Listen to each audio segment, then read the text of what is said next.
Let's now move on to the sporting world, specifically some soccer news. It is tipped to be the biggest club takeover in football history.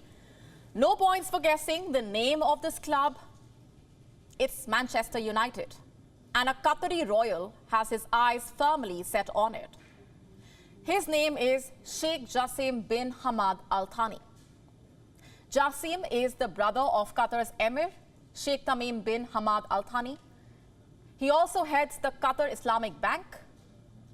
And his bid to buy Manchester United is valued at $6 billion. The Qatari royals already own French club Paris Saint-Germain. It was bought by the emir himself in 2011. But Qatar is not alone. As far as taking over European football clubs is concerned, other Arab states are not far behind. Just have a look at this table. Sheikh Mansour, a UAE royal, has owned Manchester City since 2008. Mansour is the Deputy Prime Minister of the UAE. Aston Villa is owned by Egyptian billionaire Nassif Sawiris. He is the richest Arab. Newcastle United was bought by Saudi Arabia's Public Investment Fund. This was in the year 2021. Saudi Arabia's Crown Prince Mohammed bin Salman, or MBS, is believed to be the real owner. Abdullah bin Mossad Al Saud is another Saudi royal. He owns the Sheffield United Football Club. So what exactly is driving these investments from the Arab world? Any guesses? First, have a listen to an expert. Football is big business from an investment standpoint. There's been traditional ownership that's been more ego-driven or family-driven over the years. Now, with all the investment that's come into the Premier League in the more recent futures, so the likes of PIF acquiring Newcastle, Todd Bowley and his consortium buying Chelsea, they kind of set the threshold for what football clubs are worth.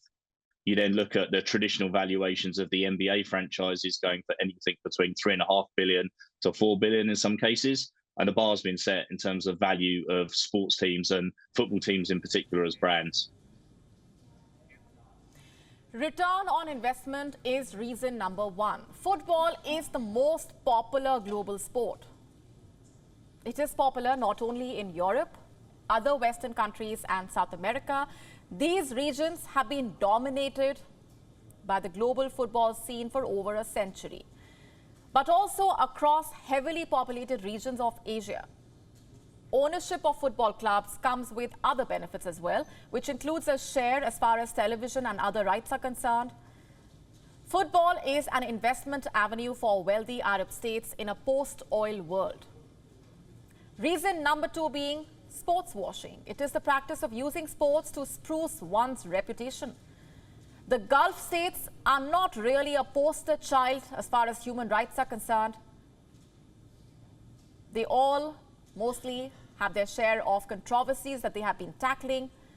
Tapping into football's massive popularity is seen as a means to clean up their records. But does it really work? We don't know yet. Reason number three being owning these clubs is seen as a means of exerting soft power, and this is closely linked with sports washing. The only difference being that soft power works on diplomatic as well as public levels. Clearly, it's not only profits that the Arab elite are after. There are deeper considerations at play here, considerations which don't necessarily have anything to do with sport. What's more, if reports are to be believed, several other football clubs are also on the radar of wealthy royals. It seems that football is no longer only a sport. It is fast turning into a geopolitical tool. WION now available in your country. Download the app now. Get all the news on the move.